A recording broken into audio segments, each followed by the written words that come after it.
Alright. I'm Jonah in the belly of the beast, nigga. I be damned if I die in these streets, nigga. Hands up for the money we gon' reach, nigga. Jonah in the belly of the beast, nigga.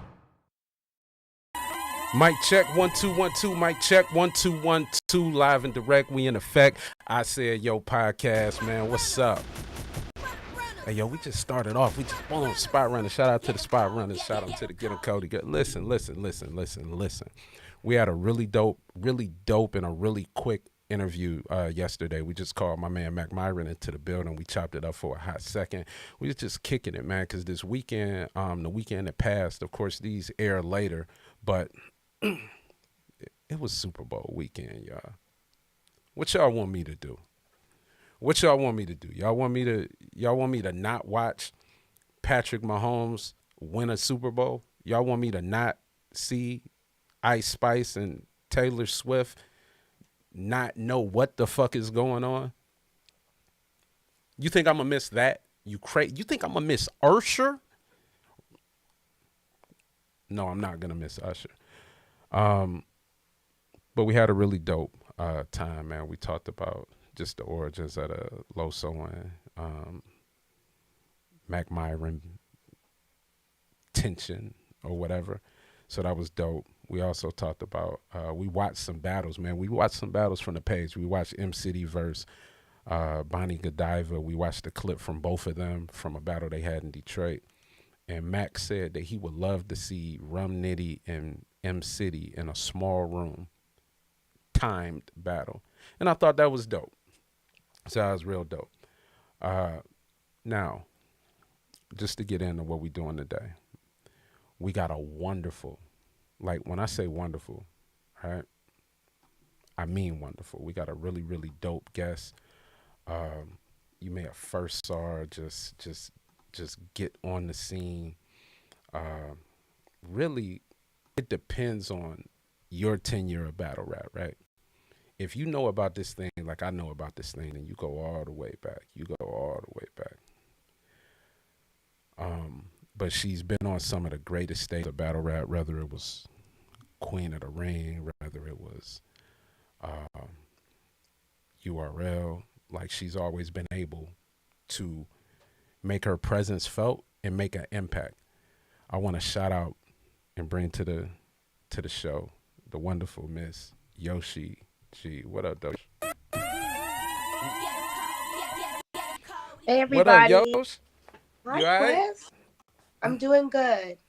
You sure you feeling good? Well, yeah, I'm coming down from a little bit of a cold, so I may sound stuffy. That's okay. But that's okay. Other than that, my spirits are great. Mm-hmm. And I'm happy to be here and chop it up with you. I appreciate you, because when we were doing like the Upstairs Boys podcast, Upstairs Boys radio, like, you volunteered to do our news. And it was dope. Like, when you came in and gave your battle rap news real quick and let people know what was going on or whatever. I'm like, look at Yoshi, man. Like, and now I saw online that you're about to start doing like a weekly space. Right? I want to commit to that, because I think it's needed in the space of female battle rap, as far as just communicating with the fans. Mm-hmm. It's been something like from the beginning, like when you were doing like the Atlanta battle rap joints, when you were battling dudes coming up like Sale, what was the other guy named Savitar Jack, yeah, or something. Savitar, yeah. Like, the first times we saw you were battling men. But I see, like, often when you're like talking online, you're always saying, I just saw something recent that woman on woman battle rap is needed for sure, specific reasons. And why is that? A lot of times people will like feel like we have to battle the men to level up female battle rap. I agree to the aspect of if we battle men, it will level us up. I battle Charlie Clips, I level up. Sure. But what does it do for female battle rap? Nothing really. Truly, somebody might say, oh, I'll go watch more Yoshi G, but not necessarily, oh, let me go see what all these girls are talking about. Okay. So I think what drew me into battle rap in general, not even just female battle rap, what drew me into the actual sport was watching the girls battle each other. I can Okay. relate to that. When I'm driving in my car and I'm listening to music, I listen to women rap. I listen to women sing. That's what I can relate to. They're singing my struggle. They're singing my story. They're creating stuff that I could be inspired by. Right. Right. So that's where like my heart lies in female battle rap. And so I feel like we can grow if we learn to kind of mimic what the men do, sell the fights, sell the tickets, build up a fan base, a unique fan base that is specifically likes female battle rap and not just watching us because we're around the men or battling the men. They actually truly enjoy watching us. That will help grow it. Okay. You know, I was always like, when you say that, that's crazy because for a very, very long time, I was an advocate. Even last year, I was scouting for the Crucible. And one of my things, I was the only person to pick a woman, right? And I would have picked more. I wanted to pick two, but one ended up getting on the Smack ladies card, which was J Love. And I ended up picking Frank Nitty or what have you, because I was under the mindset like, in order for like women to be like valued at the level that I believe y'all should be valued at when it comes down to just what you do with your pen. I felt like if you met the guys at the ground level and it was just like common for y'all to cross paths on the way up, it wouldn't be a way for Charlie Clips to be here, but Jazz the Rapper to be considered right under. But like what you're saying is more so to bring more attention to women battle rap as a whole. And I Yeah, think, like its own little niche. It's always yeah, gonna, in my opinion, it's always gonna be smaller than the men. I agree with the NBA WNBA analogy, but there are some WNBA fans. There are people who hell go yeah, buy tickets. There are season holders for WNBA. There are people who buy jerseys. So if we can make a living in life with building up our own thing, yeah, where we can, I think that'll help. So that's what I'm trying to do for the future ladies, for the girls who are looking at me like, yo, I like spin, I will battle, but this kind of look toxic. I don't see no women making no money. Y'all just this, I don't know.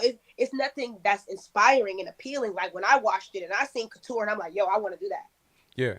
You know, that's a common thing with all the women like that I've brought on the show. Like I brought Miss Miami on the show, 40, Fendi, Tony Blanco, and they all mention like not knowing. Even my lady mentions like not even knowing that this existed, right?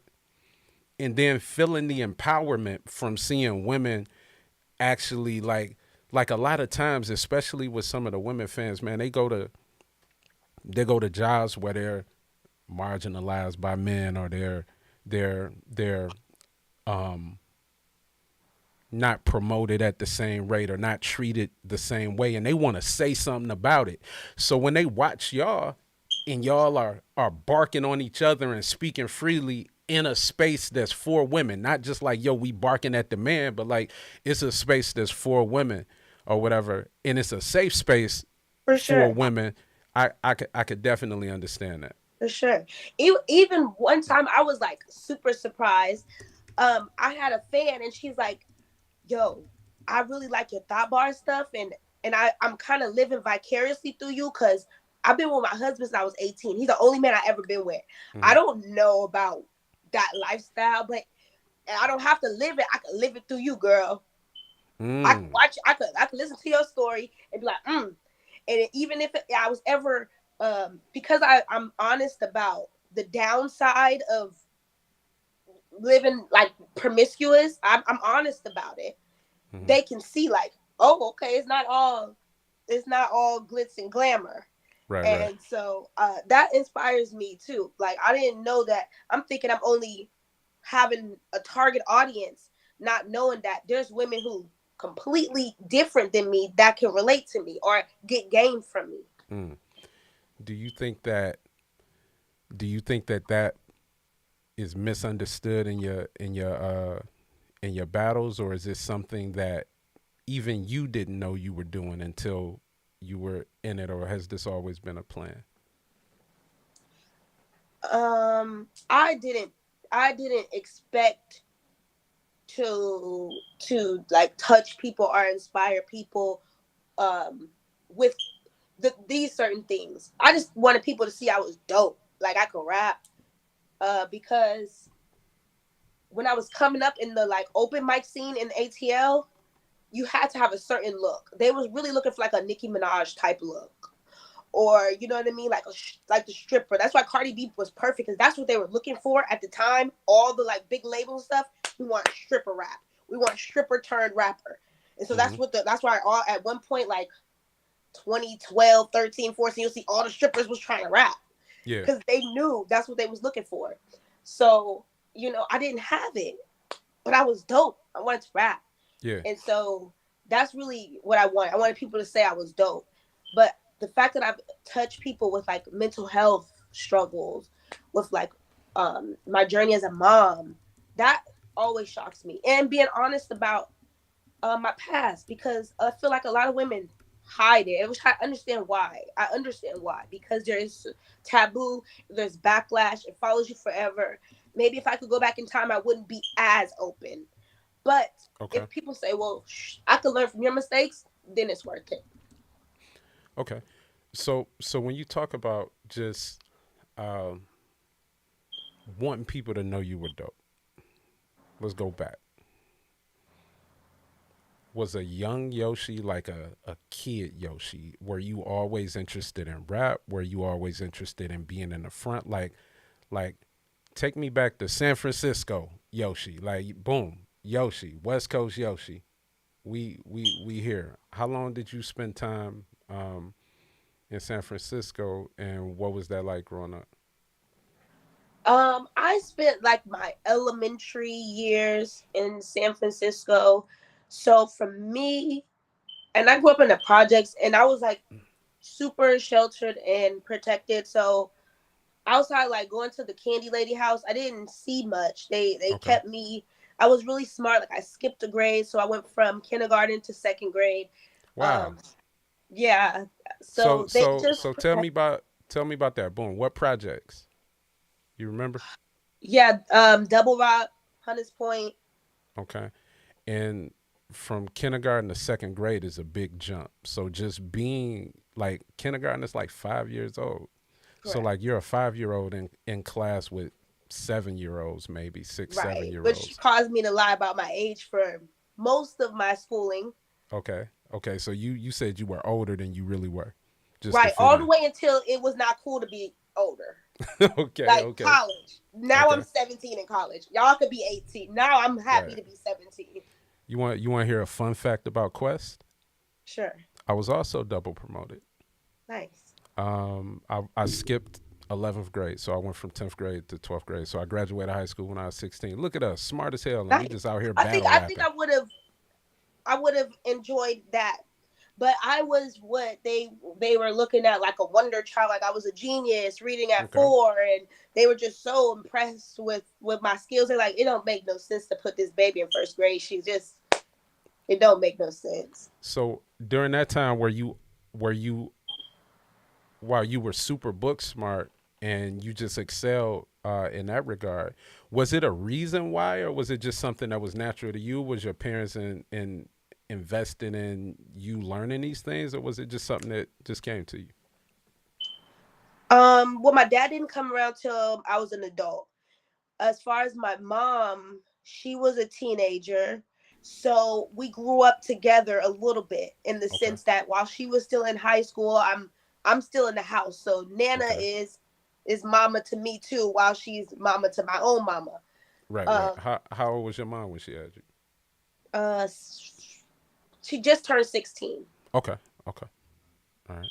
So she had to be like just super, like you're a kid. You don't even know how to take care of yourself yet, and you're tasked with that responsibility. So you had grandma that helped out. What was that relationship like during that time? Oh, I was super spoiled. I think they overcompensated for the fact that they had that they had daughter with the teen pregnancy. Mm-hmm. So, you know, like I said, that's probably, I think they poured into me a lot to, I don't know if it was guilt, it's love, guilt, a little bit of everything, you know what I mean? Um, because once I came, everybody loved me, poured into me, but I was the only baby around. And my aunties and uncles is 12, 13, 14 years older than me. So Okay. I just had a lot of positive stimulation. Eventually, we left the projects. My grandmother married a man who moved us to Sacramento. So Okay. from for a certain amount, fourth to sixth grade, I lived in Sacramento.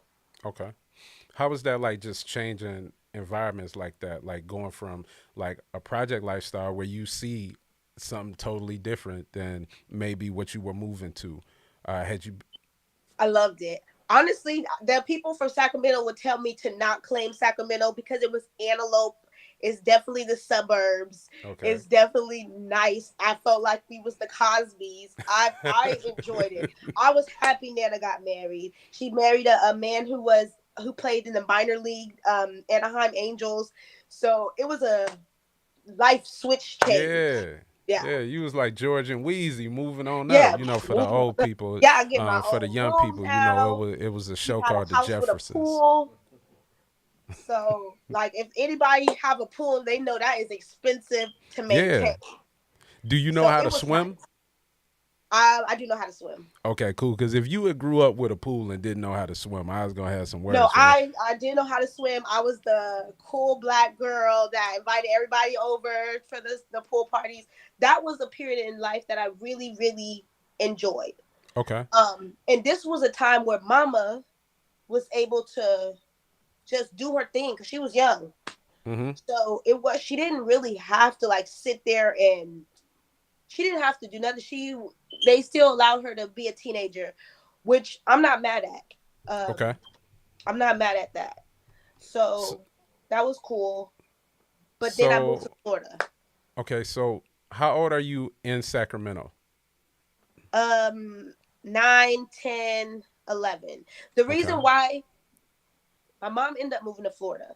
And in California, sixth grade is still elementary school, or at least where we lived. Okay. So because I did skip a grade and I was young, they wanted me to do sixth grade in elementary school, not in middle school. So they like, we're gonna keep you one more year, then we'll send you to your mama for seventh grade. Okay. So went back with mom. Mom was not in. She didn't want to be in the Cosbys. Okay. What was She mom wanted on? to be in The Wire. Okay. Okay. Mama. She Mama liked the saw a little project life. Marlowe. Yeah. Shout out to Mama Yoshi. Yeah, She she was like, liked to "My be name outside. is my name." Yeah, she didn't want to be in the suburbs. So, and every kid want to be with their mama. Uh huh. So, I went to Florida, and that's where I grew up. I like to say I grew up there because I was there from seventh grade to college. Okay. Okay. So during this time, is Yoshi like? Are you are you performing in any kind of way? Are you liking rap? Are people around you rapping? Like what? How does rap come into play? Are you considering this at this young of an age, or are you kind of just being a kid? Well, my mom was a rapper. My dad is a rapper.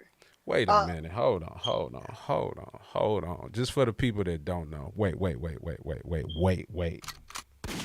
Hold on. Mama was a rapper. hmm Daddy was a rapper. Yes, that's why he wasn't around. He was chasing his rap dreams. Okay, cool. So this was like genetics. Yeah, you would think so because they both. I would like to say my mom is a little bit more talented than pops when it comes to the spitting, the writing, that Mhm. aspect. But my So dad, what was mom doing? Like was you in the studio with her? Like no, cuz she had to okay. give that up. Like Okay. for the most part, even though Cuz she she still had you got so to do, young. Yeah. yeah. Yeah. So my dad was still able to do that and go live that rapper lifestyle. So what Right. I would see mom do in the mirror, I don't want to cry. Like in the mirror, rapping with the brush, rapping to like JJ Fad, rapping to like Roxanne Shante, like the women, MC Light. So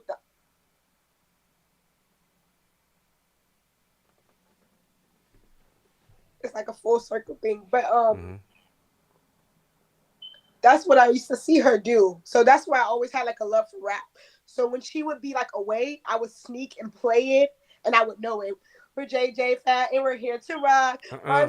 Ours could never be stopped. See, it's three of us, and I know we're friends. So I would just I would sneak and listen to it and learn all the rhymes Okay. and rap it because I seen mom do it, and it was like so cool seeing her do that. Um, Yeah. so, but I never, it was just always something fun that we do in the house, Okay. just we're talented. And I would put my love for performing into like dancing. So I did dance, tap, jazz, ballet, Okay. most of my youth. Okay. Okay. So you go back to stay with mom and boy, you go to stay with mom in Florida. Where in Florida? South Florida, Hollywood. Okay. So that's not far. Hollywood not far from Miami, right? No, In proximity. Okay. 15, 20 minutes Okay. So you're there from seventh grade all the way to high school, right? to Um, college. Oh, well, I to went to college in college. Tallahassee, but yeah, Okay. Florida. S- So so you go back. You're in another state. Okay. Totally So different. you done already went from San Francisco and then you moved to Sacramento. Now you went from Yes. the projects to the Cosby life. So that was a little different and you enjoyed it. I Now, enjoyed it. when you move to a new state, new weather, new kind of people, because it's different kind of people in Right. And I Florida than got it teased is. so bad. Yeah. So you're coming from this suburban life. What kind of life did you go into when you moved back to Florida? I mean, mom, she at this point now my twin sisters are here. So she's Okay. young mom, three kids. It was not it was totally different than what I just had come from when it was just me, my nana, her new rich husband, and it was just totally different. But Okay. I still wanted to be with my mom. So How going old into were like your this How old were your siblings when you got there? the twins they're 4 years younger than me. Okay. Okay. Cool. Cool. I'm Yeah. sorry. Go ahead. No, it's okay. So they had their own thing because we have different fathers. When I was with my grandmother, they were with their father, and so we Okay. had some time like separate. So when I get to Florida, they tease me. They call me Yankee. They call me white They called girl, you Valley Yankee, girl. Yes, like like the Yankee. Caribbean people. Yes, Yo, that's wild. Go ahead. like I was just too Americanized for them. I don't think that Florida is great. I love Florida, but it was they hadn't seen no black girl like me, Okay. and so because of that, I tried to dial it down and I tried to assimilate because it's just like a survival thing. So that's why when people hear me, they're like, I can't tell where you're from because you got some Southern, you got some West Coast. Sometimes you sound like you're from New York. I had to assimilate. So when you get back there, you at this point like you're spending time with your mom, y'all rapping back and forth doing that. Are you actually writing raps for yourself, or are you kind of just getting used to your environment? The me wanting to rap and stuff didn't come until college. Okay.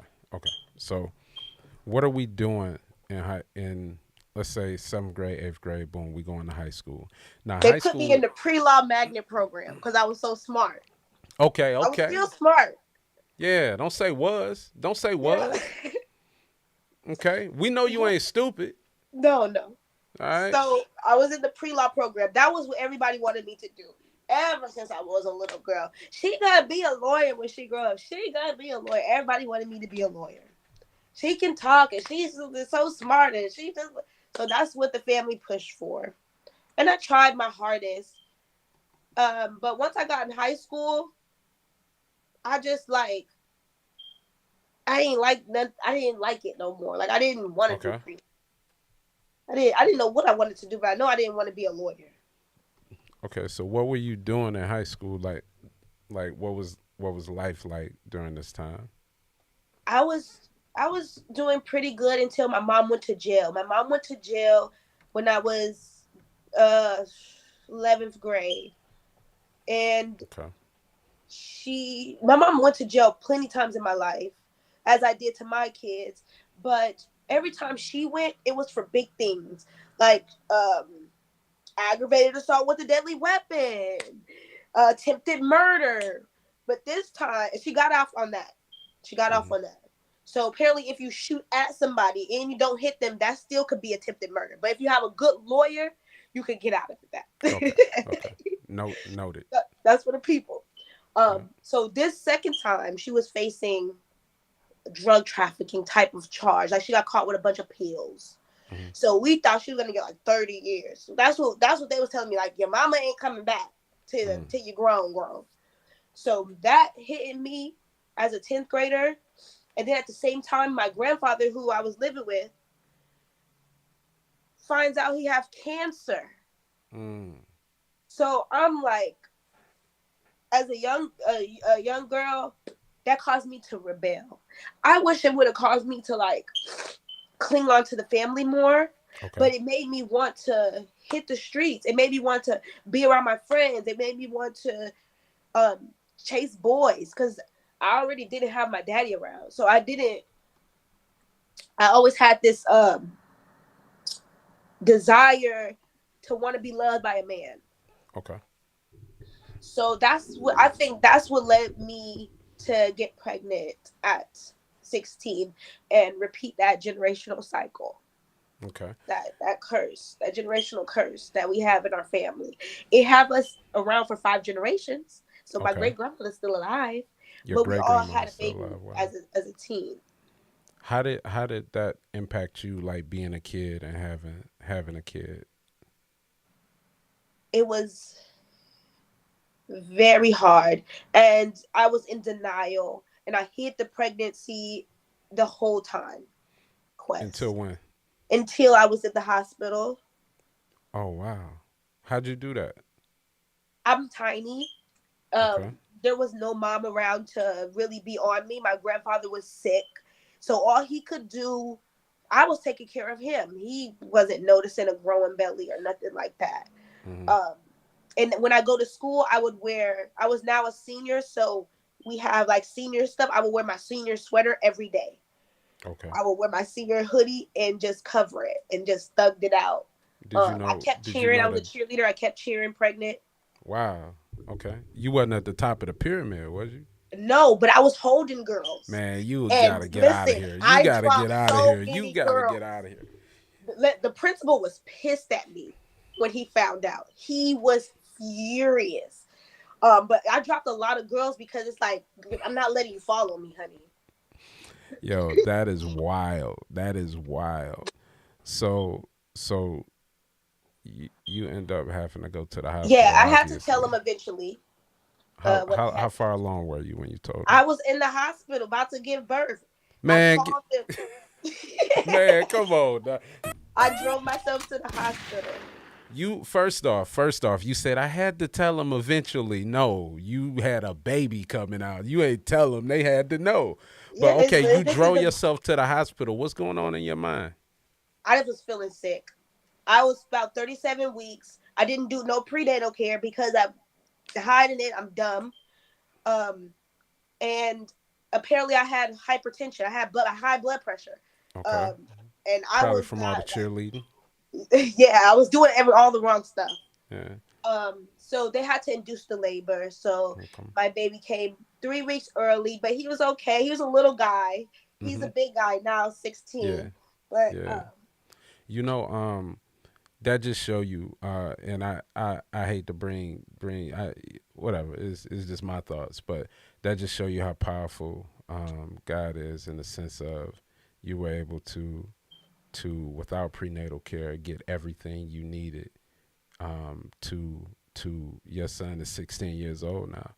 You know what I'm yes. saying? So like that ain't saying don't go get prenatal care, No, it's y'all. important. I'm It's I'm important. blessed. I agree with you. I am very much blessed. Yeah.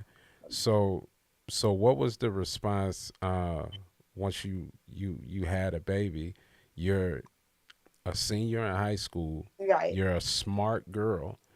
Uh, I'm sure, like you said, everybody was expecting you to be like, yo, you're gonna be a lawyer, you're gonna be a this, you're gonna be a that, and now you have a kid. Yeah. Does that change, and if so, how? Well, fortunately, people love newborn babies. So when the family finally came to see me at the hospital and I'm holding this beautiful bundle of joy, it was really hard for them to be mean to me and Yeah, fuss at me. And it just is what it is. It was really touching to see the family come in with gifts. yeah, And we went to Marshalls and got his mixed baby clothes. We didn't know if it was a boy or a girl. right. They couldn't They be just mad at got me. busy. Yeah. And we did what we needed to do. And they watched my son while I went to college. Okay. And What you did you know, take up in college? I wanted to be I thought I said, now I got it, Quest. I don't want to Okay, be a lawyer. okay. Guess what I want to be? An English teacher. A history teacher. Man,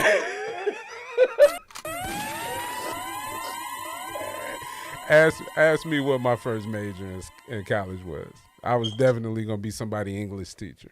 Yeah. Yeah. I wanted to be a teacher. Okay. And I think it has something to do with teaching is performative. You're standing Yeah. in front Yeah. of, Yeah. and that was something about that I enjoyed. So that's what I did. College was totally. I don't even think we have enough time to go into. I went to Florida A&M University, FAMU. Oh I am wait, a wait. rap. Y'all used to go up against okay, okay. You was at the showdowns. The Yes, the yeah. classics. Yeah. Okay. Yeah. You you mentioned something. I want to talk about college because I have a daughter. She just got a degree. She just got a degree in psychology, and this was like when I went to college. I went to college locally or whatever, so I didn't get the campus life. So I got to kind of just see and communicate with her with what she was going through. Right. Uh, you're going off to college.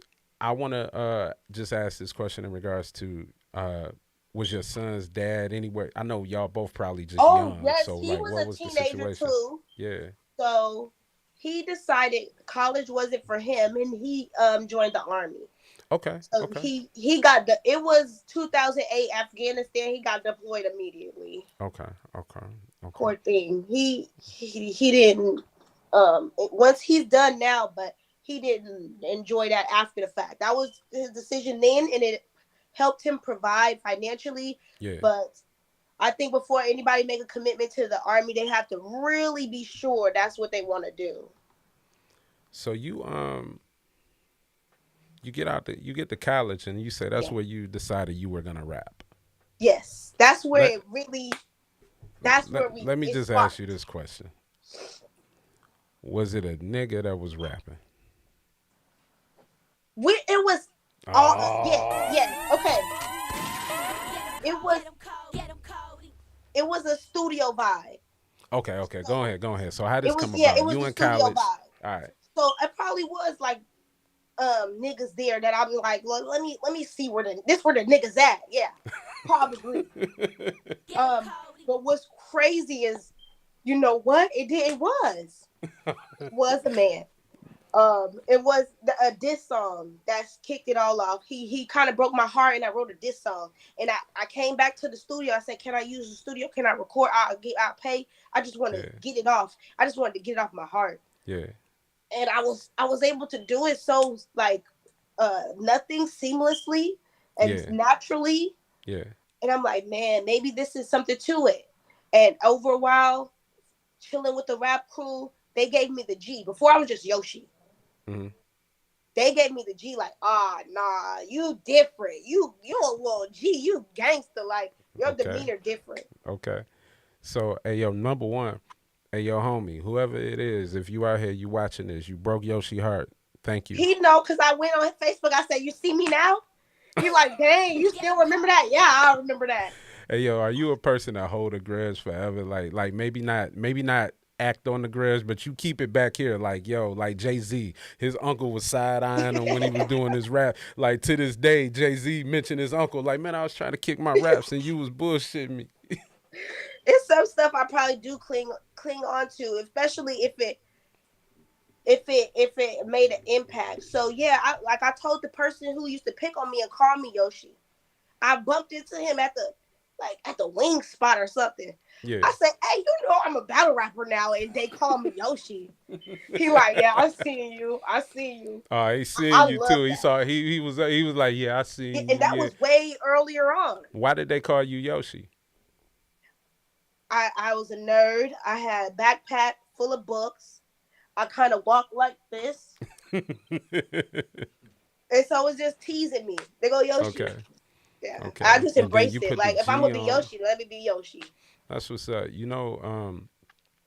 Like that's the it's crazy. Like we all talk about uh y'all gonna say I'm just doing this because I'm from Detroit, but we all talk about 8 Mile and the part where Eminem goes into his rap and he gets to saying how, yeah, I am from a trailer, I am Uncle Tom, I do live with my mom and all that shit. And that's something I find in common with battlers, regardless if they were the cool kid or the not so cool kid. We take our circumstances and we use the motivation of our past to fuel the dedication of our present or Yeah. whatever. So as you're going into this new space and you're in college, you're in the studios, you're rapping, you done did your diss record. Uh, where did battle rap come along? Whew, so at this point, let's see, from 19, while in college, I love rapping. I rap, I would say, for fun, for leisure. At 21, my junior year of college, I get pregnant again. I meet a dope boy. First of all, I love trap music, and I have an affinity for dope boys apparently. So Okay. I'm listening to Jeezy Gucci. I'm always stunting. My money making money. I something about the dope boy. So I, I meet my first one. I'm completely enamored, infatuated. Who cares about school? Who cares about anything? I just want to be with this guy. We're doing fun stuff. We're serving, busting licks. We're hitting runs, running from the police. It was exciting. It was way more fun than going to class and stuff. I can tell you that. So by Okay. this time, and this sucks because I was doing so good, but I just got thrown off when I met him. So once I got pregnant and I called home and I'm like, I'm pregnant again. They like, well, you come get your son because I don't know They're what like, you yo, think. you done chose to double up. Right. Now, how old were you when you got pregnant? 21. 21. Boom. Second baby. Your first son. At this point, your Or son about is to be five, 5. about to be Yeah. 5, and this is a daughter Yeah, but that you're I having. get pregnant with my first daughter. Okay. Okay. And how did the young man take it? He was, first off, when I came and got him, and I'm like, I'm bringing you up to Tallahassee with mama. We go thug this college thing out because I'm going to finish with these Yeah. 2 kids. Yeah. He was ecstatic. Mom, I would have been here. I would have been here from birth. I want to be with my mama. Yeah. I've been wanted to come. I was sick of only seeing you Christmas and summer and this and Yeah. that. Yeah. He loved it. And so I used my resources. I'm a single mom now. So I'm able to get him childcare. FAMU got a daycare. I'm able to get him childcare. He at the age I could put him in Head Start. So I'm Mm-hmm. just figuring out how to juggle all of this. I gotta work. I gotta at this point, once I bring my son up, oh boy, like he forgot I had another kid. Now you pregnant. You can't bust the licks with me. You're not as fun. Yeah. He started coming around less and less, Yeah. less and less to the point where You just had I to do messed what you up. had to do. Yeah, Yeah. I messed up. Right. Well, he messed up. Like, I would say don't, he messed up. yeah, don't own that because like Well, you didn't only make a reason I decision. say that is because I I didn't know this at my young tender age, but now I know this and I'm a firm believer of it. And I'm telling ladies, if you're if you're with a guy and he doesn't take care of kids he already has, don't think that your kid, your It's child gonna that be you have with special. him Yeah. is going to be the special kid that gets maybe. But if there's a pattern, if he's a good father, he'll be a good father to all his kids. You know what I mean? Definitely. So yeah, I had to thug it out, Quest, from that point on. What year is this? 2012. Okay. So And I you don't start still battling until 2017. so you those first few battles like you're like are you like just going before that happens, are you how did you get into women battle rap or just like Well, at this point, I'm a blogger. are you So I'm a blogging YouTube on battle blogger. rap?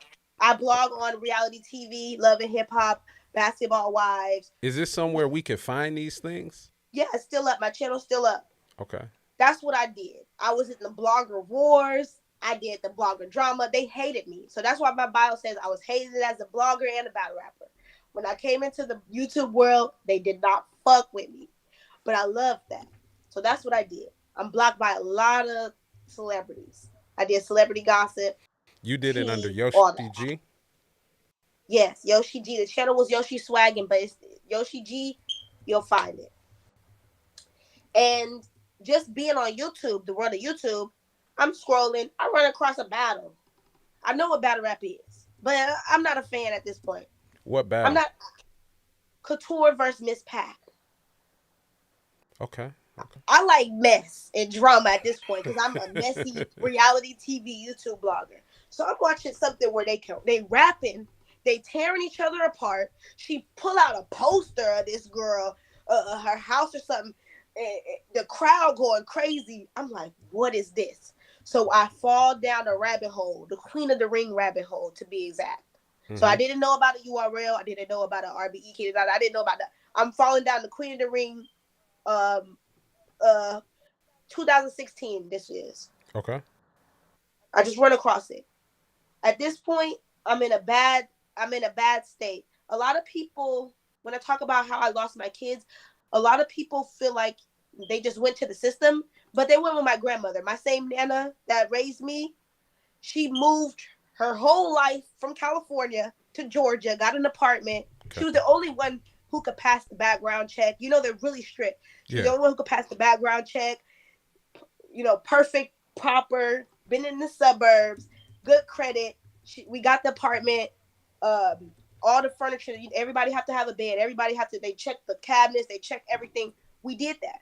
So they was with my grandmother, but I wanted to follow the rules, which means I can't just go there and live with them and be with them. She had to do it. We had to do it the right way to Yeah. get it resolved. So I had to do visitations, supervised visitations with my grandmother and my own children. So that's where the hurt and the struggle and the pain came from. The, Having the, the court system watching over me to see am I a good enough mom. But I put myself in that position by neglecting my mental health, mhm. by um, having outbursts in public. That's the worst thing you could do. What was happening? And so Like what was going on? so by the time I finished college, I decided I want to be a rapper. At this point, I moved to Georgia. I moved. I couldn't afford to live in Atlanta, so I go to like the little outskirt, like a small town, um, Cedartown, Georgia. If anybody wants to look small, I think they have two traffic lights, type of thing. 90% white, Bible Belt. I shouldn't have been there. So, but this is all I could afford. This is the only people that had Okay. a spot for me and my children. And I'm like, I have to be in Atlanta because this is Black Hollywood. This is the only place I'm gonna pop. Okay. So I'm trying to register the kids for school. My daughter's only 4. You need to be Mhm. 5 for kindergarten. But she's super duper smart like me, like I was. She can read. She could do everything. So I thought Yeah. I could trick them. I'm gonna lie to them and I'm gonna tell them she was born the year before, that she's 5, and put her in kindergarten so that I can have my days free to go to Atlanta and do. Stupid. I just thought this was the best idea. So the school easily catches on to it. I don't have a birth certificate. They can't verify what's going on, ma'am. So instead of just accepting my L, I break down. Oh, life is so hard. Woe is me. I'm crying. I'm falling out. I'm doing all this. I'm doing all that. So they're like, are you okay? No, I'm bipolar and I don't take my medicine. Excuse me? DCF, DFAX. This lady is here. She's having a mental breakdown at our school. And woo, woo, woo. So from this point, they separate me from my kids. They won't let me see them. They won't let me go with nowhere near them. So I'm like, what's going on? So like we're about to call mental health rescue ambulance or whatever, crisis control, somebody. Mm-hmm. At this point, I'm trying to calm down because I'm like, oh, I really just needed a hug. Somebody to be like, oh, it's gonna be okay, baby. They went straight to the book. Mandated reporter. We don't know what's wrong with you, lady. You look crazy. You're acting crazy. We calling the people. So that's what they did. They gave me 48 hours. Ma'am, you have 48 hours to get somebody in your family who can meet the requirements to come get these kids, or we sending them to foster care. And that's And I when you only knew ended one up getting person, your grandmother. and she did. Yeah. How did that make you feel that she came through for you in that, like, because that's got to be a trying time because you're going through something that you need some understanding while you're going through that, and she Yeah, they stepped don't up. even know I'm in Georgia at this point. They like, she not in Florida. Yeah. They don't even know I'm in Georgia at this point. They don't know what I'm doing. So for her to get that call, I'm sure it was like, what? Rochelle did what? But she came through for me the same way she came through for my mom when it was me. Yeah. And I love her for that. I tell her that to this day. Like, I owe you everything. I owe you everything. What did you have to go through to because you had a really monumental battle. We were going to talk about it later, but you had a really monumental battle where you covered this and said like, yo, you're part of a small percentage of women that regain custody. So Yeah. take me In through. that town, I don't think no black women get their kids back. I was the Okay. only one. By the time I was finished, they gave me a standing ovation in the courtroom. They never seen nothing like it. I'm the first off, they make it impossible, Quest. Okay. They make it so hard. You gotta have stable housing and stable employment. Okay, that's one thing, but okay, sure. Then luckily I wasn't on like drugs or there wasn't like no abuse or nothing like that. It was all mental health. So that's all I had to do was prove that I was going to stay on top of my mental health. So I had Okay. to do um, therapy. I had to make sure I had to do a forensic diagnosis. That's when I found out what my real diagnosis is. That's on YouTube if anybody want to see. I opened the results with my blog on YouTube. That Okay. was a defining moment. I had to do 100 hours of parenting classes.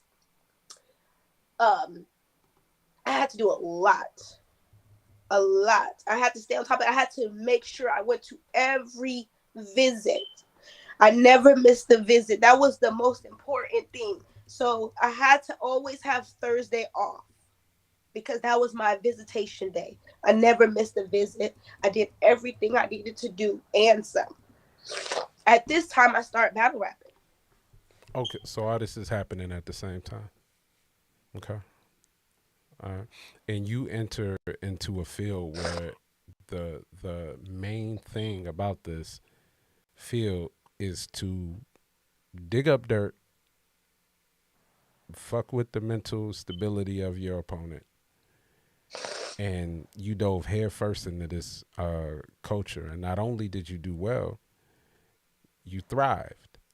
Yeah, But I'm sure while you're thriving and all these things are going on, you're suffering at the same time. for sure. And you can see it in my battles. Um, as I start, people could see. You could see it. You could see when I'm depressed, I lose weight. It's just you can see the journey. And so, like you said, I started out battling men. Um, I fell in love with battle rap, and it was something that I could do and watch while I went through this. Okay. And one day I hit up A had Atlanta, and I just wanted to try. Like I just wanted to try. Like what would it hurt? And so she just gave me a battle. She's like, sure, I'll put you on my next card. Who And I was did it. this? I choked. Who gave you the battle? Miss NYC. Okay, got you, got you. And this was Miss off NYC and Chris Petty. just just asking, yo, throw me a battle, or had you been around I had rapping, asked or everybody. So I had messaged everybody who I could message, Vague, Babs, Debo, but I was nobody. I didn't have no footage. They didn't know who I was. I don't even think they opened the message. Um, Norbs, Smack. I'm just messaging everybody like, hey, how do I do this battle rap thing? yeah? Norbs did respond, but I But was what? interested. But what? I was interested in um Queen of the Ring female battle rap. I think Okay, he just opened it because I was a pretty girl. okay, got you, got you. Okay, so you send out you I sent decide it you to want the to do big this. dogs. I didn't know Yeah, there the hierarchy. yeah, yeah, yeah, Small league, home league type of. I didn't know that. yeah. Eventually, once I ran out of all the Queen of the Ring videos, and I found out they battled men like their Tay Rock and DNA and stuff. So I'm like, oh, there's a male side. I'll go to that later. I went to the local leagues, and I reached out. She did give me a battle, and I'm grateful for that. It was up from there. Okay, so you get into this space, and Correct. you're now how? 27, Okay, so you get into this space, and like you're 26, 26. you're new. You're like I remember the day I met you, and like we didn't do nothing. I met you at Summer Impact. You just shook my hand, said hey, and I said hey, I'm Yes. Quez. You're like hey, you're hey Quez, and I'm like hey, I'm Quez, and you're like hey, I'm Yoshi, and we kind of went about our business or whatever. We didn't talk much more, but like as time went by, I started seeing you at different events, and like my I guess a role I assume I don't know, but like I always enjoy just the maturation of the culture. Um, I love to watch people come into the culture and grow as in popularity and in stature, and I like to see what happens or whatever because you never know.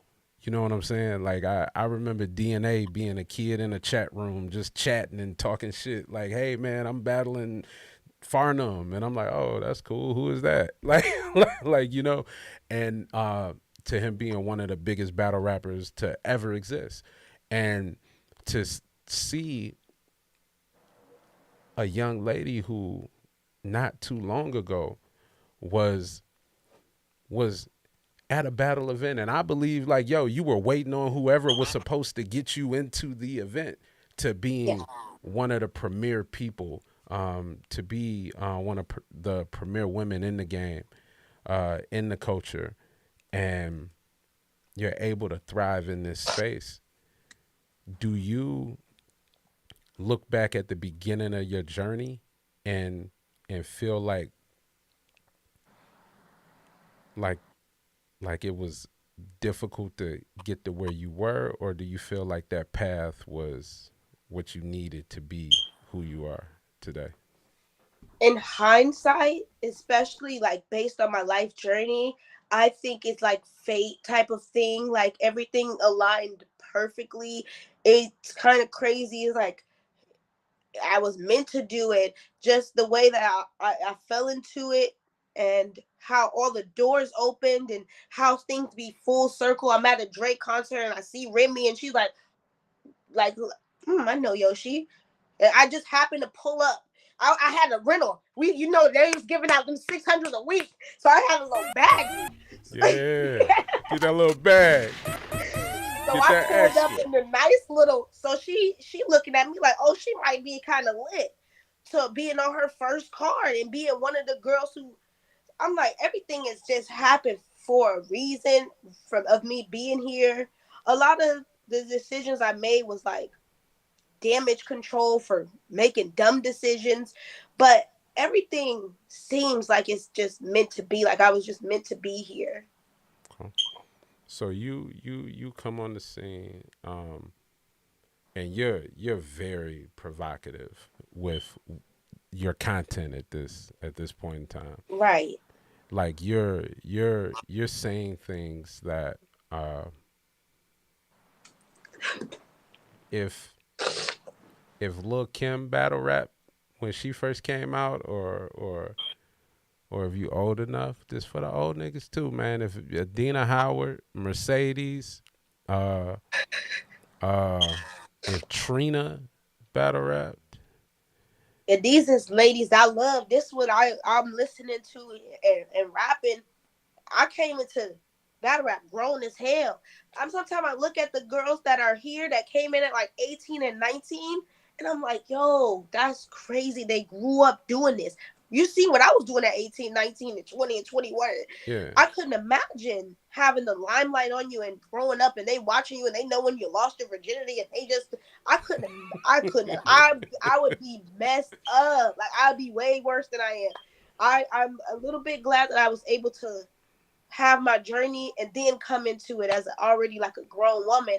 I'm still growing and getting Mm-hmm. better, but yeah, like I couldn't imagine having doing it at 18, 19. I would have been corrupted so much worse. Do you think that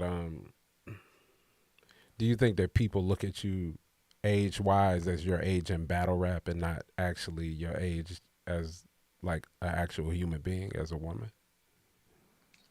I don't know. I would have to ask the fans. I think that maybe they just look at battle rap because I don't think a lot of times people are like, how old are you? Or they don't believe like I'm in my 30s. I'm like, yeah, Yeah. I'm grown. You say I got this good DNA though. You know what I'm Yeah. saying? You know, So I people think don't they look at believe it I'm in battle rap 68. years. For sure. You know, they like, damn, Quest, you don't look a day past 67. Well, they say, Quest, you a vampire or something? Yeah, I don't go nowhere unless I'm invited. So, what did you know that it was going to be the kind of response that it was going to be when you started rapping, how you were rapping, or did you start rapping differently? That's just how I always rap. So if anybody goes back, listen to my old songs, it's just raunchy. That's just how I like to express my art for the most part. Um, I think about it like somebody like, yo, you love football, Yoshi. Why you never do no football bars? I have, but I don't think it comes across relatable when a Mm-hmm. woman does it. Especially, I don't have that look. If I had more of a aggressive look or style, maybe, but I don't think it comes off genuine. And I don't think a casual person is gonna go look and like, oh yeah, she really does like football. I think they're just gonna automatically write it off. So I try to rap about things that are specific to the female experience or girly, like Cinderella and like boys.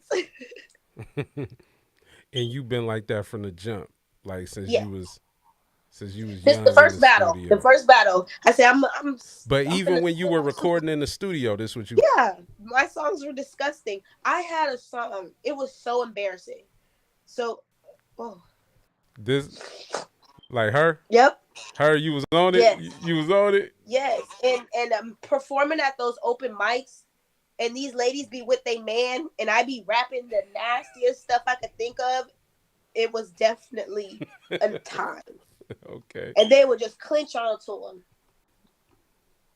Look at Yoshi, man. All that Yeah, ambition, man. So you come into the scene and you're not doing something that's different because girls have had provocative sure. content, but you were doing this provocative content, but you were also doing it in a very creative way. Like, um, I remember my first like, yo, she got some shit, and it was a bar that you didn't think was gonna hit, and this was later on, but when you said you need to win, right? Right. That was I one like think a transition. Yeah. I think like sometimes people we get the content and we're like, yo, it's very provocative and we kind of just leave it at that. We don't go deeper into the technique or the wittiness of coming up with that. Is that still important to you? Was that more important to you than the provocative, or did you say, yo, I know this provocative shit gonna hit. I like doing this other stuff because I'm a rapper's rapper at heart, So I want to do both, but I'm this provocative shit gonna hit. Yeah, but I always thought it was lazy if girls just came on the beat and be like, "Yo, I suck dick. I got good pussy." I That's boring. But my favorite rapper is Lil Wayne, and he does something that I love, which I call sexual entendres. Mm-hmm. So he will are a sexual metaphor. You know what I mean? Mm-hmm. It's actually a bar. That's what I strive to do. That's how the ice cream bar came. That's how Okay. that's how I create them. I like how can I make it an actual bar? Mm-hmm. Oh, my brain is I'm using my brain or I'm giving brain. How can I tie it in? I feel like if it doesn't have an entendre or if it doesn't have some kind of a hidden meaning, I can't use it. It's just Okay. lazy. I'm just saying nasty stuff, Okay. I got you. I got you. and that's So, the fun part of it. what do you think your how you felt before a battle, before your first battle? If you look back at that, like what was the feeling going through your mind?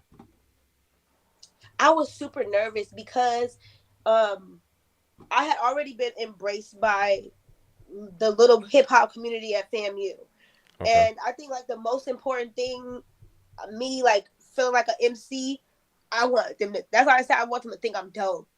Yeah. I did not want them to be like, oh, she's trash, or like that was like the worst thing. Because I remember watching some of the Queen of the Ring girls like, she's trash, like she sucks. So that's something I didn't want because in my mind, rapping is kind of like singing, and you know how when somebody cannot sing, they can't hear it for the most part. Mm-hmm. They don't unless somebody they record it or somebody really tell them, or it's just that bad. They might think that they could actually sing. And there's some people that really think that they could actually rap. Like in their mind, when they're creating it, it don't sound bad to them at all. It sounds actually amazing. Mm-hmm. I didn't want to. I didn't know if I was delusional. I'm like, this is gonna be validation. Am I nice for real? So did you Because learn I'm that? paying somebody in the studio. They'll tell me they like the song or woo woo woo. I I felt like battle rap was gonna be the only way of me really knowing if I'm nice because they'll tell me. Okay. When did you figure that out? Was it the first battle, second battle, No. third battle? Uh,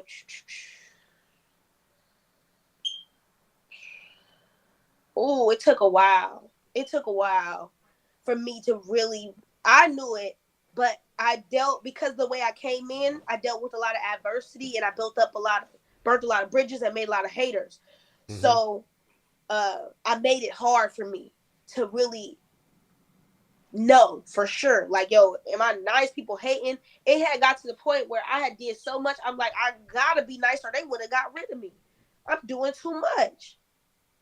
Mm. So it took a while. It took the fans, me building up a fan base Okay. and hearing it enough for me to really be like, oh, okay, they fuck with me. Do you think that, do you find yourself looking for validation through the fans at some point in time, or validation through your peers, or are you more Yes, of a through my okay? peers specifically. Okay. For How does sure, that, the girls. do you More think than the that, men. The men will keep it real. Yo, you nice. mhm. The girls is where I want to hear it. And I don't hear it. do you do you find yourself like, because over the years, like you've had like your turmoil with some of the women in battle rap, Yeah. do you find yourself like when you look back at some of the situations, do you look back and say like, yo, maybe I was looking for validation and I didn't receive it, and For uh sure. it impacted any times that you could think of? Yeah. And a lot of times it was my own fault. A lot of time I look back on things that I did where I could have treated people better. You too. Like there are times I think about where I could have treated you better Mm-hmm. or been more respectful. Mm-hmm. So a lot of the stuff is like me learning, me Yeah. learning this new like community that I'm coming into. And I feel like there's a lot of things I could have did different, but I feel like there was a reason it happened the way it happened because it made me like a better person. Okay. You know, I think a lot of times we hold people to where our last meeting with them was, where the last space we were, instead of holding people to where we hold people and Mm, handling things how we handle things. Like I've always been, um, I always worry about people, right? yeah. And how people are doing, because this thing that we do, then, and this is why I do this pod the way I do it, is because I never want somebody to feel like they got to come here and perform, because we always got to go and perform. We got to do what you're going to like. We got to act how you're going to respond, and and one of the things that's helped me in this is like, y'all don't take it personal. And I have the luxury of doing that because I started doing this before this was a this. There wasn't a lot of the ladies that I've had on the show, they're like, yo, I was watching Queen of the Ring. So a lot of those women you end up being at odds with and battling later. Yeah. You know, the people that I looked up to in battle rap, I never had to battle them. I never had to worry about battling Proof or Yeah. Eminem or whoever else. I didn't, it wasn't popular, so I didn't get to be a fan first, and now we're at odds because, and I could imagine that being a personal feeling. Have there been times where it's like, yo, man, this is somebody, male or female, man or woman, that you might have admired from a fan aspect, and now that you're in a space where you two are vying for some of the same positions or situations, that you're kind of let down, and not necessarily by the person, but just how things panned out based on the kind of admiration you may have had for a person as a fan. Yes. But it seems like that's part of the game. And like you said, you can't take it to heart. You can't. That's one thing I would do. I would take it to heart. I would be like, yo, like what the fuck? Because this will bother me the most. The higher I would excel, the more people push me away. And I didn't get that. And I'm like, y'all embraced the fuck out of me when I was just low tier coming in, wanting to flirt with the battlers. And now the bigger my name gets, oh no, Yoshi can't come. Yoshi can't be here. Yoshi can't be around. We don't want her. And that was a mind fuck to me, because I always thought, oh, once they see that I'm dope, they'll want to be my friend. They'll want me to be around. I'm cool. Like, why wouldn't they want me to be around the cool battle rap circle? Why wouldn't they want me to not come to the restaurant after the battle? Why wouldn't I'm Yoshi? It fucks with my head, but I think they realize that, and that's why sometimes they do it.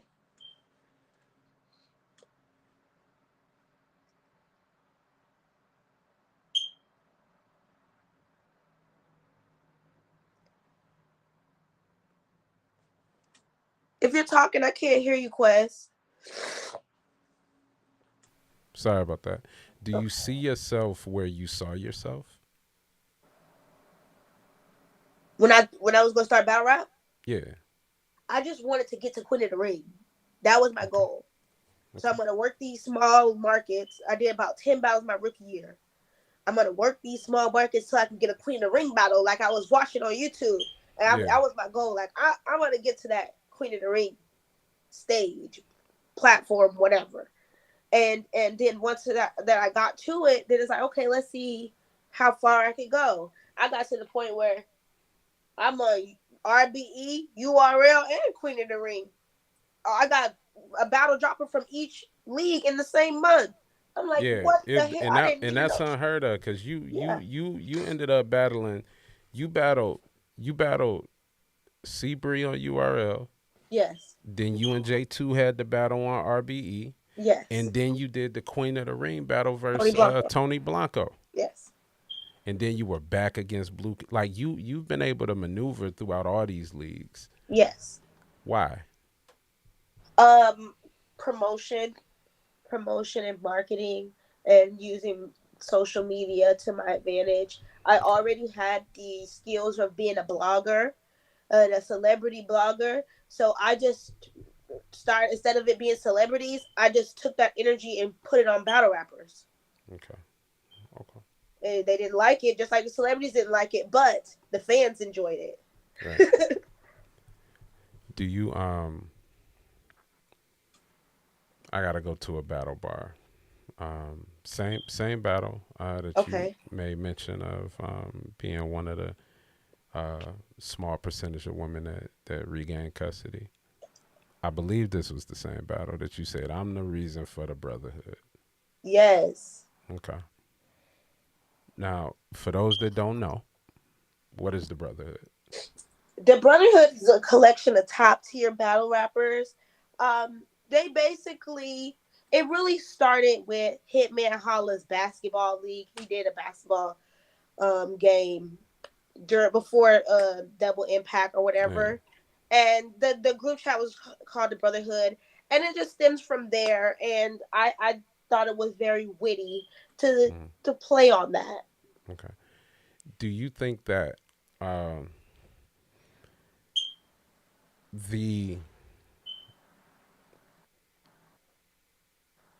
the willingness to own certain things that uh, you didn't feel like it, promiscuous rap had always been Yes. promiscuous rap, like it had always been there. People have done it. It was like the woman gun bar. I always said that like guys were known for the guns and women were known for like the tea. Like I would find out everything I ever wanted to know about a battler if they battled a woman, and I could find every way I could kill a man by watching a battle with a guy. So this stuff wasn't new, but you brought it into the blogger sphere or into uh, uh, interviews like this and things of that nature. And you were very, very, very open. You were Yes. very transparent. You were you were just very honest, right? And we hadn't really seen that before because like the things you were talking about most people would try to bury. Yes. Uh, do you look back at those times and think to yourself that maybe I should have been a little more chill, or do you look back and say, "Yo, man, I was being me. I was making a decision on my own." Like, how do you look back at those times? I regret some of the stuff because I didn't think about dating in the future. I Okay. was so jaded towards men, disgusted from situations. I had baby daddies. I had all kind of negative experiences with men. I wasn't thinking about dating in the future. I'm like, I'm about to have fun. I haven't been Mm-hmm. around this many eligible bachelors since college. And I didn't have my whole phase in college. I Right. was trying to work on my books and stuff and make my family. So I'm like, no. And this is what I'm like, the girls were doing same thing but like behind the scenes, and when I tried to do it, I would get shunned. Like, shh, no, no, no. And I'm like, first of all, I'm grown as hell. Y'all not gonna make it taboo. I'm not gonna walk on eggshells. I'm not gonna be scared to flirt with another grown man, with a grown man. If he's online, he looking good, I'm gonna put a heart eye under the picture. I'm grown as hell. Okay. Okay. Tell them. I don't have to. Be a certain. Oh, they're gonna put that in the battle. Okay, I can rap too. I get a turn to rap, right? Okay, I don't want none of that Right. shit. Right. I don't care about the. Oh, they're gonna say I flirted with a grown man, a man that's looking good, that's making money, that's rapping, living his dream that you admire. I'm ashamed of that. No, please, Mm-hmm. no. So I wanted to erase the taboo so I could freely be free to be me and enjoy myself. I didn't want to sneak around. I Yeah. didn't want to be fake and phony and all that. I wanted to be myself. I wanted to have fun and be free. So there is a little bit of regrets. And like I said, now that I'm in a place where I'm like, dang, if any guy who dates me, there's like a paper trail of me being a hoe. It's me being thirsty, or me being this and me being that. And so that's where a little bit of a regret lies. you know, it'd have to be like a very secure guy or a guy that's just as big as a hoe or something like that. Like it'll be a little bit harder for me. But as far as how it helped me navigate battle rap, no regrets. Word. Listen. Before we continue, because what I want to do, I do want to talk about where we are now. Uh, Okay. I want to talk about your aspirations for the future of not only your career but battle rap in general. I want to talk about a few of your favorites, if you have some favorites. Okay. We do like a 2 3 minute little clip where we play a portion of our last episode just for the fans watching now. So give me a moment to do that, and we'll be right back. Okay. Okay. All right. A company called PC Magazine, and from 2000 to about 2001, I was in the mailroom, um, and at this time, Napster's popping. I'm working at this job. It's I got it from a temp agency, and then I got fired. When I got fired, then I started odd jobs, selling Kirby vacuums, selling Cutco knives, selling Primerica insurance, whatever I could get my hands on. I Man, was trying everything. I've been in one of them Primerica meetings for Oh my sure. goodness. Like it was I did all of that. So like for me, I wanted to get to the bag, whatever it took. And Yeah. then I finally submitted my resume to a law firm, Hmm. and it was called Mints and Fraud. And I worked at Mints and Fraud for 5 years. I started in the mailroom, and then I went to NYU to study law, and I got my paralegal certificate, and I was a paralegal for like 2 years. Shout out to the homie Mickey Facts. Listen, if y'all could tune in, that's on the podcast right now on Apple, Spotify, wherever you listen to Shout out Mickey podcasts. Facts. He just put me onto some game to get some paper. Hey, yo, Mickey's Facts. always been dope like that. I met Mickey battling. We had a Detroit versus New York battle, and Gloria Velez was a performer. Melissa Ford was the host, Love Melly. and Mickey was the only. Me and Mickey battled in the first round. Um, we it was one of those things where it was 5 people on each side. It was only one New York person left. It was a guy named Mecca. Mecca actually hosts My Expert Opinion with Math. Mm. And Mecca was the only New York MC that lasted to the end, man. He was fighting for his life, man. So women battle rap. Yay. That's one of the reasons I'm here to save it. The ladies. We got Yoshi, uh, and you want to save it. So Let's say because that could be taken the wrong way. So let's say reinvigorate, what's that mean to you? revitalize. What's that mean to you? At one point, it was everything, and I feel like why not? Let's try to bring that back. How? I think it's possible. How? Especially because I'm watching people. They love like the baddies. They love watching women be messy, and we have all of the components. Plus, we add raps and bars and lyrics, and Mm-hmm. it has to just be bottled up the right way. And I'm trying to figure it out. And right now, I want to lay a blueprint for future women to follow. Okay. Do you think that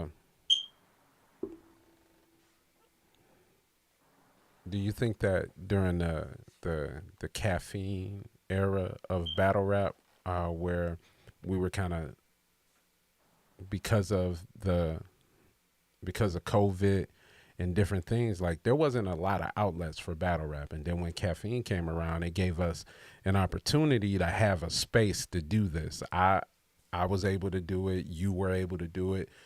And like for me, I was worried. Like I was like, man, what's gonna happen? But it took a while and it impacted the women, and it ended up taking the women to the men's stage. Do you think that in order for women's battle rap to thrive the way you envision it, that it needs to stand independent of male dominant leagues, or do you kind of like how now we got women battles incorporated on every card, or a little bit of both? I don't think personally the issue lies in the stage or the platform or league. I think what needs to happen is we need to battle each other, especially when we're hot. Top girls should be battling each other that haven't battled. Women should be battling women. That's very important. If they could add a women battle on these male cards, at least one, it'll be nice. I would love for an all-female league to thrive. Queen of the Ring was thriving at one point. It was big deal quest. Sparring sessions getting millions of views type of big deal. World Star Hip Hop. They are on Don Lady and QB on Vlad TV. I think that we could get back to a point where they're watching us like they're watching those baddies girls. And they want to see what we're doing, how we're moving. We have to build up that fan base. And I think they have those OG fans is getting a little older and they might not be as attached.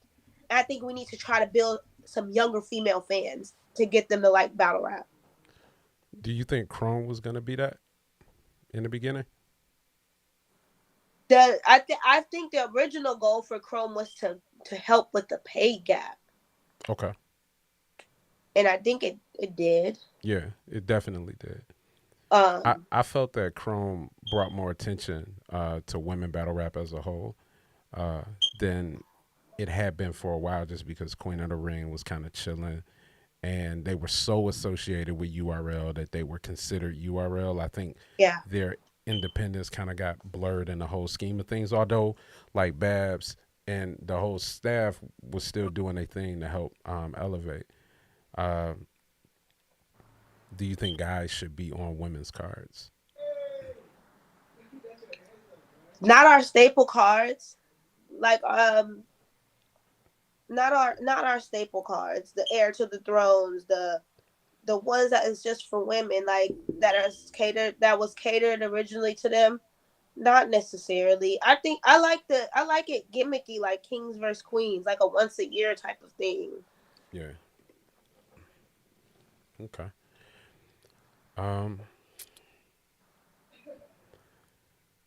As a recently, they came out. They were talking about just battle rap dying out and all that, and you've been able to maintain your life inside and outside of battle rap, however that is. Whether that's, do you see? I saw some posts that you put up earlier this week, or maybe even yesterday, where you're talking about Joe Budden's response to just being more present in other areas, and capitalizing. My gosh, I soaked that game up like a sponge. Like he was talking directly to me. Tell me about it. That was just some game, because he right. Like a lot of times I would keep myself in the battle rap bubble. I be having people hit me, like they do like skits and stuff on Instagram, like funny, like top comedians. Yo, when you're in town, let's do a skit. And I just be bullshitting on opportunities to network and do stuff outside of battle rap that could help bring more eyes to battle rap. It just like opened my eyes so big. Like, yo, you got to do more. Like, if you want this to be your career, treat it like it. If you want it to be a job, treat it like a job. Get up and do 9 to 5. Do these interviews. Push, press. Treat it like a job every day. If you're not doing something to further your career, Yosh, you slacking. You wasting time. Okay. What are your aspirations for this year? Music. I want to put out music. Specifically, I would like to have a hit. Right now, they say everybody's chasing a hit. They say do what everybody's doing. float with the salmon, Surf told me. He said, why Okay. you always try to go the opposite direction? Why you never float with the salmon or something like that? Yeah, yeah, That was yeah. some game. Free to wave. Yeah. And I needed to hear that. Dang, I am always trying to be the bubble. Dang, I don't never just go with the flow sometimes. It can So help. It can benefit. so music. Are Yeah, I you want to do a lot are to you looking music. to are you looking for like production? Are you working with a crew, a team? What's going on? I have an issue when it comes to that because, and this is probably a personal thing, and I may have to, everybody tell me I have to get over it because it's so common, it's nothing I can do. But Quest, I like to keep business and pleasure separate. That's why I never tried to hit on any of my bosses. I never tried to hit on Smack Beasley, Chico. I can't even spot Chico out in the crowd. Never tried to hit on Adam. Never tried to hit on none of them because for some reason I just feel like kind of icky. I would rather they like you rather be with the coworkers than the boss. Yeah, because I just feel Okay. kind of icky being with somebody and then they being having that power over me and then being my boss or Okay. whatever. So even with business, a partnership, me and you are making money together or dealing in money. I'm get paying you for a service. I don't want to be hit on. Period. I don't Mm. care if you're an attractive person and I'm an attractive person. If I'm if we're doing business, I'm paying you for a service, whatever it is. I don't want to be hit on. And for whatever reason, when I work with a producer, when I go into a studio, unless it's a hipster white boy, they're going to try it and it throws me off because now I don't feel comfortable working with this nigga. He talented as hell, but I don't want to work. I gotta grin and smile and get through it so he'll mix my shit right. I can't have no attitude. I don't want to do it. So Okay. I'm looking for somebody who will be professional, or I gotta find a gay guy or something. I do not like being hit on when I'm Okay. doing business. Uh-huh. So Monique husband, her manager though. You saw her on Club Shay Yeah. Shay. You know that she Yes. say that's the best thing she could have ever did. You never know. You might have missed out on I'm your. not against that. I'm not against that. It's more so if I meet you in the regards of I'm coming to do a business, you own a studio, I Yeah. call, hello, I would like to book 2 hours of time. My name is Yoshi G. I'm an artist. I come in, I want to work and do business. I don't know you at all from a can of paint. I don't think that people should do that. Yeah. I Yeah. think that should be I professional. agree. Yeah, I think you should be I agree. professional. If we build a rapport, we're working together for years and we're out not doing business, we're just out at a bar. We're having drinks and we're celebrating. We just made a hit, and you look at me and I look at you, and there's a little spark, and maybe. But Mm. I don't. I feel like for the most part, I'm looking for some kind of professionalism, and everybody's telling me, "Yo, you just deal with it." That's what the producers do. That's what they So do. You look so good. Yoshi saying, hey, nigga, let's make this hit and then maybe we'll have a spark or something. You know what Yeah, I'm saying? yeah. I like Maybe if you we'll want to let collab let's with me. let's get the You hit, motherfucker. Don't If stop anything, trying to. they want to take. There's some great photographers. Hmm. Yo, I'll give you a whole photo shoot for free. Sounds good. But if I see you in my inbox telling me you want to blow bubbles in my butthole, how do I feel comfortable coming to you to do my photo shoot? You got to keep I it separate. blowing but yeah. That's why I Now I would. don't feel comfortable. I tell you this. I tell you this. Women clients. I engineer here in Michigan. Um, my women clients are the best clients. They always pay. They always pay, and they'll pay you not to flirt with them. That's what I feel like. They'll be like, you know what, here go the money. And you know what else, all the young producers, while y'all pushing up on the girl, y'all want them to have a man because he is gonna fund their dreams, bruh. He's gonna fund their dreams. If this is woman and she in this studio and she working with you, who paying for the Feel studio time? comfortable and safe. Yeah. But I hope you So I find don't that. have a. I'm still looking for a good producer to work with because I do feel like I would like for somebody to create a sound with. I like when people.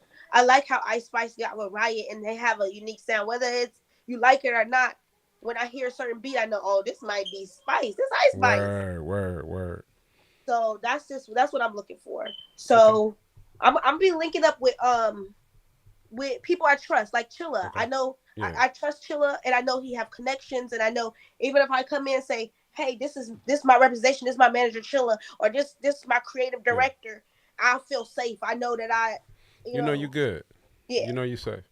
You know, like this year, I really really want to be in tune and in the know of what you're doing musically. I love that. Uh, Battle rap started for me because I wanted to make music. You know, I got a record. I got signed to Interscope battling though. Like I was battling, and it was like, yo, a record deal came with it. So it was like, yo, this is the shit. And I look so much now, and I see so many battlers that have no aspirations to do music at all. Yeah. So I'm always interested. Uh, I watch your freestyles. I see the work that you've put in. Uh, I appreciate your time. I appreciate your talent. I appreciate your ability to be open, not only in your battles, not only in your blogs, not only in your interviews, but to be unapologetically you. Um, you own it. Some people Yes. gonna like it. Some people not gonna Or like you're it. not gonna like it, and I understand that. And sometimes they like it, they just don't know how to like it. Um, and I Yeah, respect that too, because it. Sometimes people say, Yoshi, you're just unpredictable, yeah, and sometimes people like predictable. yeah. You know, I find that in this game, man, you come across people and you build relationships, and everybody don't align at all the time. Yeah. Everybody don't align all the time. Sometimes you have, like you had mentioned earlier, just I appreciated what you mentioned in regards to myself, right? And I never held any misunderstanding between you and I to heart. And I think you can understand and tell just from our communication beyond that or whatever that um it's rare when you get in this game and you get in this shit and you come across people that that understand we're all human in our experience. And you may be somewhere that I'm not at. And I may be somewhere that you're not at. And we got to practice patience. Yeah. I think that um, while we strive to entertain, you know, like the back and forth, the blog and the beefs, the saying little bullshit, and we're entertaining in this little bubble that we got, that all of us have a genuine want for the other person or the other people that strive to do this to do well, because it's a representation of my desire. When I see you pushing to be whatever you're pushing to be, whether I like how you doing it or not, I can relate to it. That's why we talking. That's why we Yeah. having this conversation, because we have common ground. Uh, you saw something that you wanted to do and you made it a reality. You saw something in your life and you made it happen. A lot of times people go through their whole life and they never get a chance to see what they dreamed happen. Sometimes we look at this and we say, oh man, that's just battle rapping. It's like, nah, man. Millions of people, I changed the lives of millions of people. I impact people. You wanted to be a history teacher. And while we're sitting here talking, you're talking about preserving the history of the art form that you're in and leaving it in a space so that the women that come after you have something. Yeah. So you're talking about making history and leaving legacy. Oh yeah. By the time I leave, I'll be a legend. So you're living in your aspiration. I'm just saying that. I know you probably know that, but like oftentimes we confuse our purpose with our act. Mm. We look at our purpose as, oh, I got my purpose is to be a rapper. And what if your purpose is to move people and impact people with the words that you say? And if that is your purpose, that's why you wanted to be a teacher. That's why you wanted to be out front.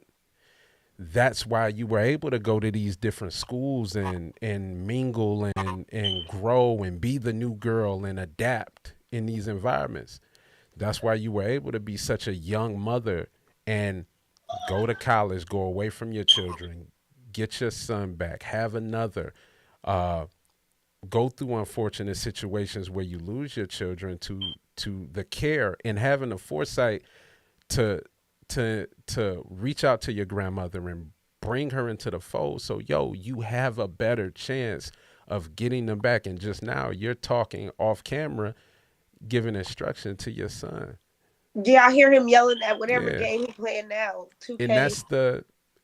And that is the human experience. And that is a part of purpose. And I just want to say, I appreciate you coming on the show, hanging out with us and sharing some of this, because we all got purpose. And sometimes we don't even realize it till we look back at our path. So I appreciate you for sharing that. No, I'm glad to be able to share. Do you have anything you want to promote, anything you want to share, anything you want the people to know before we get out of here? What time is it? I'm picking up the girls in a little bit from Boys and Girls Club.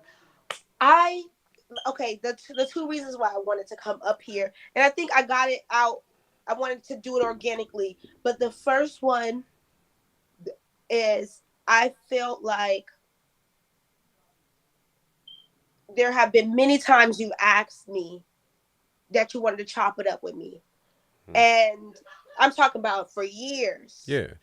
And I seemed like I was just never in the right space or something. I was just always like, it was just always bad timing. And I felt like I owed that to you, especially I'm about to go on a dumb media run. And I said, I gotta talk to Quest first. I have to. I owe him that. Okay. Out of respect. I appreciate you. Yeah. I appreciate you. The second reason is I do want to help the ladies. I see what's going on. I see nobody's going to step up. Jazz cannot do it all by herself. She cannot. She got the whole thing on her back. It's heavy, I'm sure. Okay. So I know once I come out and step up, everybody's going to want to, because they're not going to want me to get all the attention, Quest. Okay. So you this year you about to come for the I'm attention. gonna wake the girls up. You gonna wake them up. I'm gonna wake them up. Let's get some money, ladies. We can have our differences. We can argue and cuss each other out and get paid to do it. You know that? That's crazy. Let me ask you this. Do you? Let me get my question right, because I want to phrase my question right. Okay. You said, yo, we can have a controversy, the back and forth. I never want a problem. It's okay if it's a problem, but I never want a problem.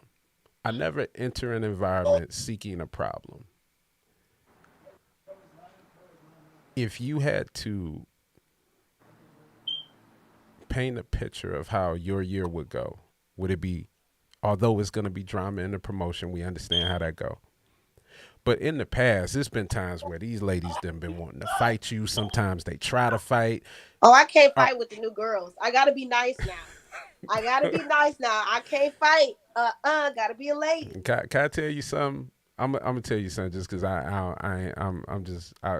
I said, Yoshi better be cool.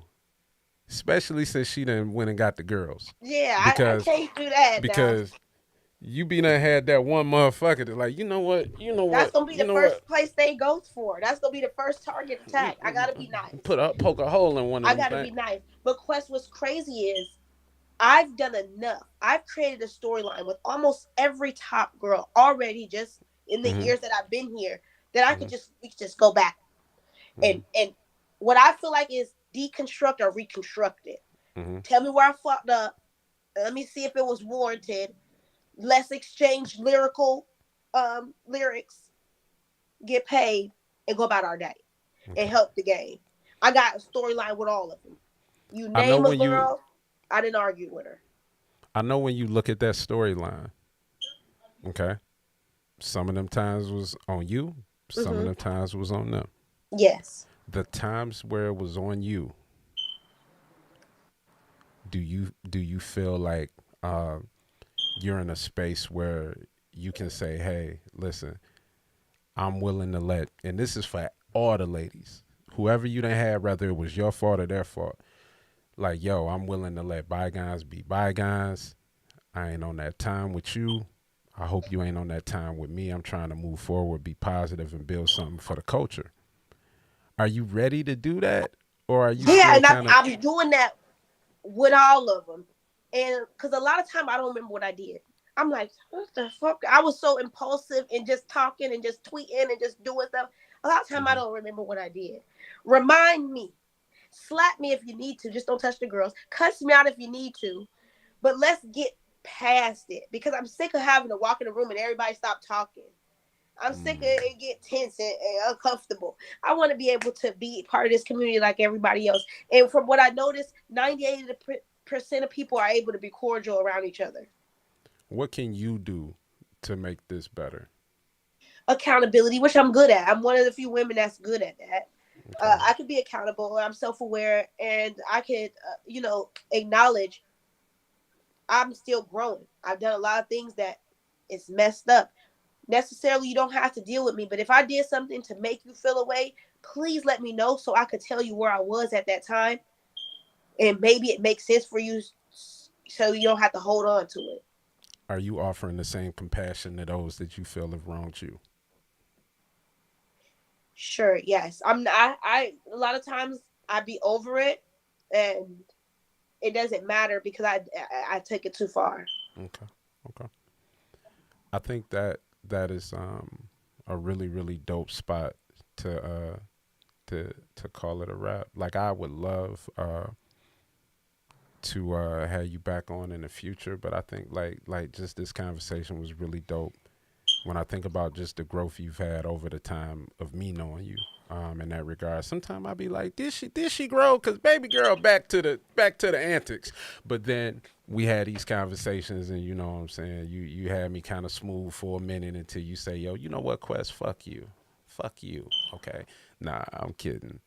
But I appreciate what you've given to the culture. No one can say that you don't love this shit. And for me, what I look for is for people that care about the culture and growing the culture while doing something for themselves. But you should want to make this shit look better than it looked when you got here.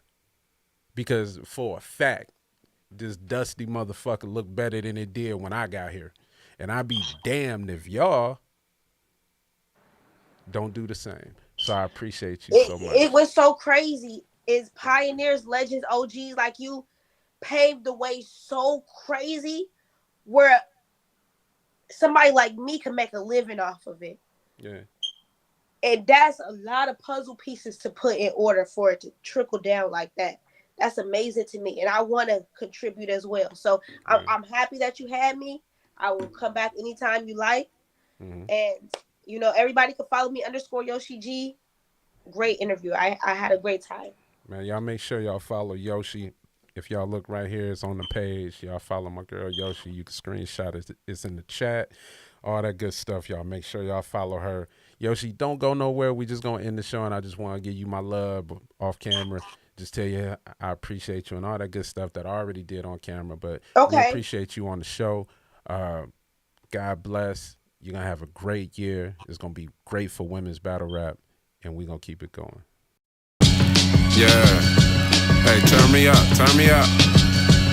Yeah.